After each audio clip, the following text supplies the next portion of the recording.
Sir ರಘುವರೆ, ನಮಸ್ಕಾರ. ಪ್ರಧಾನ್ ಅವರ ರಾಜೀನಾಮೆ ಆಯಿತು, NTA ರಿವ್ಯಾಂಪ್ ಆಗ್ತಾ ಇದೆ. ಆಂಟಿ ಲೀಕ್ ಕಾನೂನನ್ನ ಮತ್ತಷ್ಟು ಬಲಪಡಿಸುವ ಪ್ರಯತ್ನವನ್ನ ಪ್ರಬಲವಾಗಿ ಕೇಂದ್ರ ಸರ್ಕಾರ ಮಾಡ್ತಾ ಇದೆ. ಆದ್ರೂ ಕೂಡ ಗಲಾಟೆ ಈ ಗಲಾಟೆ ಎಲ್ಲೋ ಒಂದ್ ಕಡೆ ಬಿಜೆಪಿಗೆ ಅರ್ಥಾತ್ ಕೇಂದ್ರ ಸರ್ಕಾರಕ್ಕೆ ಅನುಕೂಲ ಆಗ್ಬಿಡುತ್ತಾ ಅನ್ನೋ ಅನುಮಾನ. ಕೆಲವೊಂದು ವಿಚಾರ it should be beyond politics ಅಂತ ಅನ್ಸೋದಿಲ್ವಾ? ನೋಡಿ, ಮೊದಲನೇದಾಗಿ ಈ ದೇಶದ 140 ಕೋಟಿ ಜನರಲ್ಲಿ ಅರ್ಥ ಆಗ್ತಾ ಇದೆ ಈ ಕೇಂದ್ರ ಸರ್ಕಾರ ಕಳೆದ 12 ವರ್ಷದಲ್ಲಿ ಮಾಡಿರ್ತಕ್ಕಂಥ ಅನ್ಯಾಯ. ಫರ್ಗೆಟ್ ಅಬೌಟ್ ನೀಟ್ ಅಂತ ಯಾವುದೇ ವಿಚಾರ ತೆಗೆದುಕೊಳ್ಳಿ, ಕಳೆದ 12 ವರ್ಷದಲ್ಲಿ ಇವರು ಮಾಡಿರ್ತಕ್ಕಂಥ ಮಹಾನ್ ಸಾಧನೆ ಯಾವ್ದಾದ್ರು ಹೇಳಿದ್ರು. ಆತ್ಮನಿರ್ಭರ್ ಭಾರತ್ ಅಂದ್ರು ಫೇಲ್ ಆಯ್ತು. ಈಗ್ಲೂ 700 ಬಿಲಿಯನ್ 800 ಬಿಲಿಯನ್ ಚೈನಾದಿಂದ ಇಂಪೋರ್ಟ್ ಮಾಡ್ಕೊಳ್ತಾ ಇದ್ದಾರೆ. ಸೊ ಮೇಕ್ ಇನ್ ಇಂಡಿಯಾ ಅಂದ್ರು, ಅದು ಫೇಲ್ ಆಯ್ತು. ಸೊ ಪ್ರತಿ ವರ್ಷ 2 ಕೋಟಿ ಉದ್ಯೋಗ ಕೊಡ್ತೀನಿ ಅಂತಂದ್ರು, ಅದು ಇಲ್ಲಿವರೆಗೂ ಕೊಟ್ಟಿಲ್ಲ. ಇವತ್ತು ಯುವಕರೇ ಬೀದಿಗೆ ಬಿದ್ದು ಛೀಮಾರಿ ಹಾಕುವಂತ ಪರಿಸ್ಥಿತಿಗೆ ಬಂದಿದ್ದಾರೆ. ಧರ್ಮೇಂದ್ರ ಪ್ರಧಾನ್ ರಿಸೈನ್ ಅವರಾಗಿ ಮಾಡಿದ್ದಲ್ಲ, ಈ ದೇಶದ ಯುವಕರು ಅವರಿಗೆ ಛೀಮಾರಿ ಹಾಕಿ ರಿಸೈನ್ ಮಾಡಂತ ಮಾಡಿದ್ದು. ಈ ದೇಶದ ಯುವಕರ ಭವಿಷ್ಯಕ್ಕೆ ಕೊಳ್ಳಿ ಇಟ್ಟಂತ ಪ್ರಧಾನ್ ಅವರಿಗೆ ಅವರ ಭವಿಷ್ಯಕ್ಕೆ ಕೊಳ್ಳಿ ಇರ್ತಕ್ಕಂಥ ಯುವಕರು ಮಾಡಿರ್ತಕ್ಕಂಥದ್ದು. ಅವ್ರು ಇವತ್ತೇನೋ ಚುನಾವಣೆ ನಿಂತ್ರೆ 100% ಸೋಲ್ತಾರೆ. ಸೊ ನಾನೇನು ಹೇಳ್ತಾ ಇದ್ದೀನಿ ಈ ವಿಚಾರ ಅಂತಂದ್ರೆ, ಮಾನ್ಯ ಪ್ರಧಾನಮಂತ್ರಿಗಳ ನೇತೃತ್ವದ ಬಿಜೆಪಿ ಸರ್ಕಾರ ಕಳೆದ 12 ವರ್ಷದಲ್ಲಿ ಮಾಡಿರ್ತಕ್ಕಂಥ ಅನಾಚಾರ ಈ ದೇಶದ ಯುವಕರಿಗೆ ಏನ್ ಕೊಟ್ಟಿದ್ದಾರೆ? ಈ ದೇಶದ ಯುವಕರಿಗಾಗ್ಲಿ ಉದ್ಯೋಗ ಸೃಷ್ಟಿ ಮಾಡಿದ್ದಾರಾ? ಮಾಡಿಲ್ಲ. ಹೊಸ ಎಂಪ್ಲಾಯ್ಮೆಂಟ್ ಜನರೇಟ್ ಆಗಿದ್ಯಾ? ಇಲ್ಲ. ಹೊಸ ಪೇಟೆಂಟ್ಸ್ ಗಳನ್ನು ಕ್ರಿಯೇಟ್ ಮಾಡಿದ್ದಾರಾ? ಇಲ್ಲ. ಯಾವುದನ್ನು ಮಾಡಿದಿರಾ ಕೇವಲ ಮೋದಿ ಮೀಡಿಯಾ ಅಂತ ಇಟ್ಕೊಂಡಿದ್ದಾರಲ್ಲ, ಮೋದಿ ಮೀಡಿಯಾ ಮುಖಾಂತರ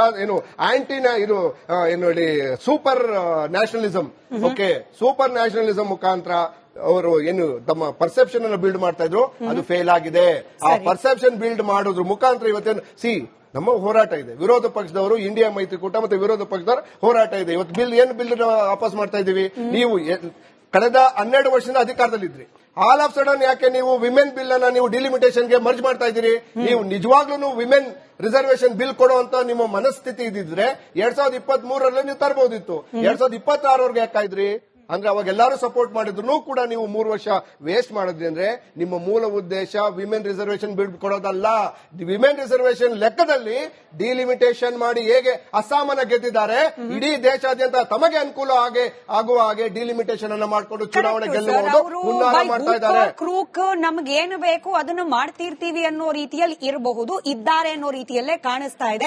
ನಾವು ವಿರೋಧ ಪಕ್ಷಗಳನ್ನ ಹೊಡಿತೀವೋ ಅಥವಾ ನಾವು ಸೀಟ್ ಚೋರಿ ಮಾಡಿಕೊಂಡು ನಮ್ಮ ಸಂಖ್ಯಾಬಲವನ್ನ ಹೆಚ್ಚು ಮಾಡ್ಕೊಂಡು ನಾವು ಡಿಲಿಮಿಟೇಷನ್ ಮಾಡೋರೆ ಅನ್ನೋ ರೀತಿಯ ಹಠಕ್ಕೆ ಬಿದ್ದಿದ್ದಾರೆ ಕೇಂದ್ರ ಸರ್ಕಾರ ಅನ್ಕೊಳ್ಳೋಣ. ನನ್ನ ಪ್ರಶ್ನೆ ಕೇಳಿಸ್ಕೊಳ್ಳಿ, but what is Congress party doing sir? ನೀವೇ ಹೇಳಿದಾಗೆ ಪ್ರಧಾನ್ ಅವರ ರಾಜೀನಾಮೆ ಆಗಿದ್ದು ಕಾಂಗ್ರೆಸ್ ಹೋರಾಟದಿಂದ ಅಲ್ಲ, ವಿದ್ಯಾರ್ಥಿಗಳ ಹೋರಾಟದಿಂದ. So you can claim the credit. ಅಲ್ಲಿಗೆ ಕಳೆದ 6 ದಿನಗಳಿಂದ ಕಾಂಗ್ರೆಸ್ ಕಲಾಪದ ಅವಧಿಯನ್ನ ಹಾಳು ಮಾಡಿ, ವಿಚಾರಗಳು ಚರ್ಚೆ ಮಾಡದೇ ಇರೋ ರೀತಿಯಲ್ಲಿ ಮಾಡಿ, ಸಂಪಾದನೆ ಮಾಡಿದ್ದೇನು, ಗಳಿಸಿದ್ದೇನು, ಸಾಧನೆ ಮಾಡಿದ್ದೇನು, what are your credits? Congress ಪಕ್ಷದ ಕ್ರೆಡಿಟ್ ಏನು ಸರ್? 6 ದಿನಗಳ ಕಲಾಪದ ಅವಧಿಯನ್ನ ಹಾಳು ಮಾಡಿದ್ ಬಿಟ್ರೆ ಕಾಂಗ್ರೆಸ್ ಸಾಧನೆ ಏನಂದ್ರೆ ಪ್ರಧಾನ್ ಅವರ ರೆಸಿಗ್ನೇಷನ್ ಕಾಂಗ್ರೆಸ್ ಸರ್ಕಾರ ಇಳಿದ ಮೇಲೇನೆ ಅವರು ಕೆಳಗಡೆ ಇಳಿದಿದ್ದು. ಸೆಕೆಂಡ್ಸ್ ಬ್ಯಾಕ್ ನೀವೇ ಹೇಳಿದ್ರಿ ಸರ್, ವಿದ್ಯಾರ್ಥಿಗಳ ಹೋರಾಟದಿಂದ ಪ್ರಧಾನ್ ಅವರು ರಾಜೀನಾಮೆ ಕೊಟ್ಟರು ಅಂತ ಹೇಳಿ. You are late, your party was late in reaction.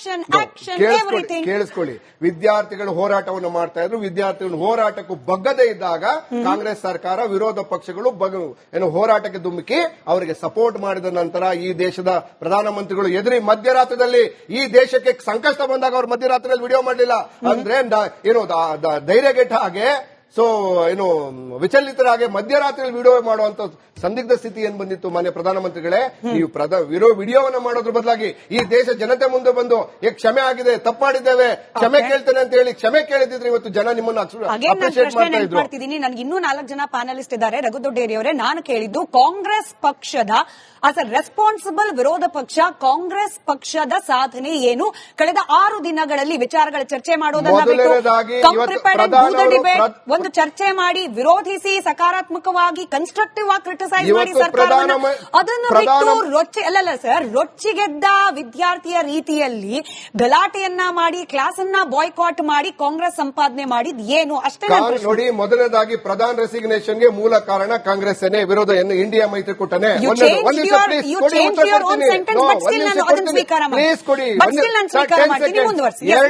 ಎರಡನೇದು, ಯಾವಾಗ ಇವರು ವಿರೋಧಿಗಳಿಗೆ ಲಾಠಿ ಚಾರ್ಜ್ ಅನ್ನು ಮಾಡಿ ಏನು ದೇಶ ಏನು ಬ್ರಿಟಿಷರ ಎದೆಗುಂಡಿಗೆ ನಿಂತ್ಕೊಂಡಿದ್ರಲ್ಲ, ಬ್ರಿಟಿಷರ್ ಎದೆಗುಂಡಿಗೆ ನಿಂತ ಹಾಗೆ ವಿದ್ಯಾರ್ಥಿಗಳು ಹೇಗೆ ಇವತ್ತು ತಮ್ಮ ಎದೆಯನ್ನು ಒಟ್ಟಿ ಒದೆಯನ್ನು ತಿಂದು ಇವತ್ತು ಪ್ರಧಾನಮಂತ್ರಿ ಕೆಳಗಡೆ ನಿಲ್ಲಿಸಿದ್ರಲ್ಲ, ಅದು ಹೋರಾಟಕ್ಕೆ ಬೆಂಬಲವನ್ನ ಕೊಟ್ಟು ಈ ದೇಶದ ಯುವಕರಿಗೆ ನ್ಯಾಯ ಕೊಡಿಸ್ತೀವಿ ಅಂತ ಪ್ರೂವ್ ಮಾಡಿರ್ತಕ್ಕಂಥದ್ದು ಕಾಂಗ್ರೆಸ್ ಸಾಧನೆ.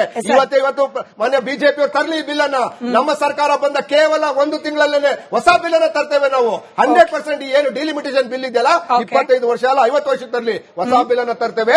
ಈ ದೇಶದ 140 ಕೋಟಿ. ರಘು ದೊಡ್ಡೇರಿ ಸರ್, ಅವ್ರು ಮಿಸ್ಸಿಂಗ್ ಎ ಮೇಜರ್ ಪಾಯಿಂಟ್. ಅವ್ರು ಇನ್ ಕೇಸ್ ಇವಾಗ ಏನಾದ್ರು ಯಶಸ್ವಿ ಆಗ್ಬಿಟ್ರೆ ಅದೇ ಡಿಲಿಮಿಟೇಷನ್ ಆಧಾರದ ಮೇಲೆ ಚುನಾವಣೆ ಆಗುತ್ತೆ.